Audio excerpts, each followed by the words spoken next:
आपका जो ये क्वेश्चन है 25, इसमें तीनों ही जो पार्ट हैं उसमें एक ही चीज कैलकुलेट करनी है, एक्सटर्नल इक्विटीज। हम सबसे पहले समझ लें कि इक्विटीज होता क्या है। जब कोई भी बिजनेस स्टार्ट किया जाता है तो उसमें दो ही तरफ से पैसा आ सकता है, या तो ओनर का पैसा आ सकता है या फिर बाहर से जो लोन लेकर पैसा इन्वेस्ट करते हैं, लाइबिलिटी जिसे हम कहते हैं, वो आ सकता है। जो मालिक का पैसा होता है उसको हम इंटरनल इक्विटी कहते हैं। इंटरनल इक्विटी, क्योंकि बिजनेस का पैसा है पर किसके थ्रू है? मालिक के थ्रू, तो इसका नाम इंटरनल पड़ गया। और जो बाहर वालों का पैसा है वो भी बिजनेस का ही पैसा हो जाने से इक्विटी ही कहलाएगा, लेकिन बाहर वालों का है इसलिए वर्ड लग जाएगा एक्सटर्नल इक्विटी।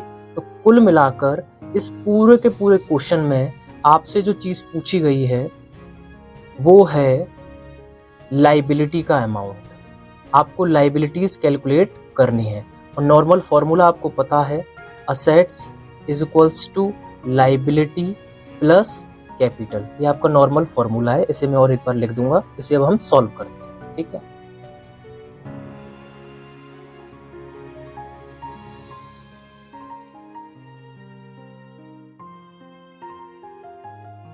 अब देखिए, आपको क्वेश्चन में पहले पार्ट में गिवन है क्लोजिंग असेट्स, यानी 31 मार्च की डेट है, और इधर भी आपको एक्सटर्नल इक्विटी जो कैलकुलेट करनी है वो क्लोजिंग वाली ही करनी है।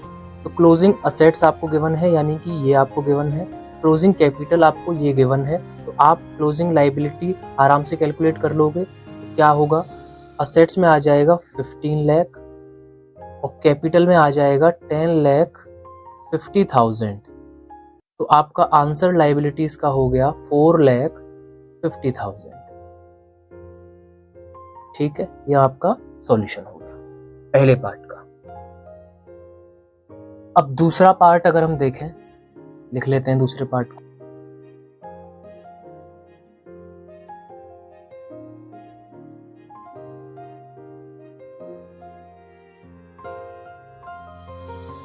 सेकेंड पार्ट के अंदर on 1 April 2023 Mukesh started business with capital 3 lakh, had a loan of 3 lakh borrowed from a friend.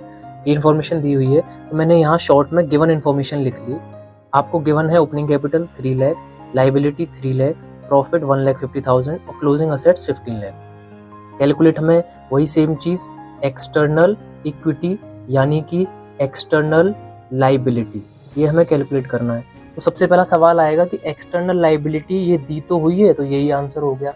नहीं, ये आंसर नहीं है, क्योंकि ये ड्यूरिंग द ईयर 3 लाख है, लेकिन एंड आते आते, क्योंकि आपको एक्सटर्नल लाइबिलिटी जो है वो क्लोजिंग वाली फाइंड करनी है, तो एंड आते आते उसमें चेंजेस आए होंगे, तो वो ये नंबर नहीं है, ये शुरुआत की लाइबिलिटी है। तो कैसे कैलकुलेट करेंगे? तो आप देखो, अगर इन सभी डाटा को, ये जितना भी फॉर्मूले में आप इमेजिन करो, ये सब क्लोजिंग बैलेंस ही दिया हुआ है। तो closing assets is equals to closing liability plus closing capital, ये हमारा एक फॉर्मूला हो गया। अब आपको लाइबिलिटी कैलकुलेट करनी है क्लोजिंग, तो असेट्स, इसको माइनस कर देंगे कैपिटल, असेट्स माइनस कैपिटल। अब आप देखो, आपको क्लोजिंग असेट्स तो गिवन है 15 लाख, तो आप सबसे पहला काम क्या करोगे कि असेट्स में लिख दोगे 15 लाख क्लोजिंग असेट्स माइनस, अब कैपिटल और हो मेरे पास क्लोजिंग वाली, तो ओपनिंग तो है 3 लाख। अब ओपनिंग बैलेंस यहाँ 3 लाख दिया हुआ है, क्लोजिंग पता लग जाए, तो क्लोजिंग में कैसे बनती है क्लोजिंग? फायदा करने वाली चीजें जुड़ जाती हैं, नुकसान करने वाली चीजें घट जाती हैं। तो इसमें और तो कुछ दिया हुआ है नहीं, प्रॉफिट दिया हुआ है, तो इस 3 लाख में ये 1,50,000 जुड़ गया होगा पूरे साल भर, और ये एंड में बैलेंस बन गया होगा 4.5 लाख। तो ये 4,50,000 आपकी कैपिटल का अमाउंट हो गया। तो आप यहाँ लिख दोगे 4,50,000, तो आपका आंसर हो जाएगा 10,50,000। ये आपका एक्सटर्नल क्लोजिंग इक्विटी निकल कर आ गई, जिसको मैं कह रहा हूँ लाइबिलिटी। ठीक, ये आंसर हो गया सेकंड पार्ट का। अब करते हैं थर्ड पोर्शन इसका। थर्ड जो पार्ट है 25th क्वेश्चन का, तीनों ही पार्ट में, फर्स्ट सेकंड थर्ड में, हमें एक्सटर्नल इक्विटी यानी लाइबिलिटी कैलकुलेट करनी है। लाइबिलिटी तो ये हमारे पास होना चाहिए और ये हमारे पास होना चाहिए तीनों ही सवालों के अंदर, पहली चीज। दूसरी बात, जो गिवन इन्फॉर्मेशन है क्वेश्चन के अंदर, थर्ड पार्ट जिसकी मैं बात कर रहा हूँ, वो गिवन इन्फॉर्मेशन मैंने यहाँ पर पूरी लिख दी है। क्या क्या? Opening capital, liabilities, profit, additional capital, drawing, closing assets. तो दिमाग में सवाल आएगा कि लाइबिलिटी यहाँ दी तो हुई है और लाइबिलिटी ही फाइंड करनी है, तो यही आंसर हो गया। जी नहीं, लाइबिलिटी ओपनिंग में भी है, लाइबिलिटी क्लोजिंग में भी है। जब आपने बिजनेस शुरू किया तो शुरुआत में एक लाइबिलिटी रही होगी, अंत में आते आते जैसे जैसे साल बीता होगा लाइबिलिटी में अंतर आया होगा, कम हुई होगी, बढ़ी होगी, कुछ ना कुछ तो फ्लक्चुएशन रहा होगा। तो हमें एंड ऑफ द ईयर का बैलेंस जानना है। ये जो बैलेंस है ये शुरुआत का दिया हुआ है। तो आप देखिए कि क्या क्या इन्फॉर्मेशन है। तो क्लोजिंग असेट्स आपको 15 लाख दिए हुए हैं, यानी असेट्स, और वो भी कौन से, क्लोजिंग वाले दिए हुए हैं। आपको क्लोजिंग कैपिटल पता लग जाए तो लाइबिलिटी क्लोजिंग की निकल कर आ जाएगी कि नहीं आ जाएगी। तो हमारा सॉल्यूशन ये निकल कर बहुत आराम से आ जाएगा। क्लोजिंग असेट्स तो डायरेक्ट 15 लाख दिए ही हुए हैं, हमें मेन निकालना है क्लोजिंग कैपिटल को। तो क्लोजिंग कैपिटल को कैलकुलेट हम सबसे पहले कर लेते हैं। तो अब शुरू करते हैं उसे कैलकुलेट करना। देखिए, ये आपका ईयर स्टार्ट हुआ, ये ओपनिंग बैलेंस रहा होगा, ओपनिंग कैपिटल कितना है, 3 लाख। तो यहाँ लिख दिया हमने 3 लाख। फिर उसके बाद इसमें कुछ ऐसी चीजें रही होंगी जो जिसने इसको ऐड किया होगा, और कुछ ऐसी रही होंगी जिसने माइनस किया होगा।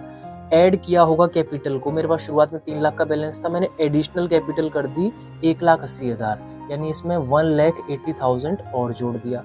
मुझे साल भर मेहनत की, मेरा मुनाफा हुआ, प्रॉफिट हुआ 1,50,000, तो वो भी इसमें ऐड हो जाएगा। मैं ड्राइंग मैंने की, यानी अपने पर्सनल यूज के लिए बिजनेस में मैं पैसा निकाल कर ले गया, तो ये माइनस हो जाएगा 90,000।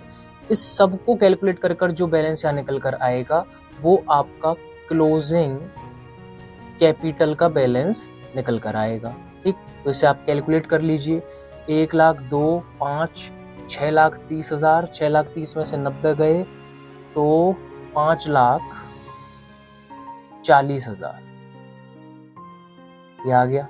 तो आपकी जो कैपिटल है, यानी ये जो बैलेंस निकला वो कितना निकला, 5,40,000।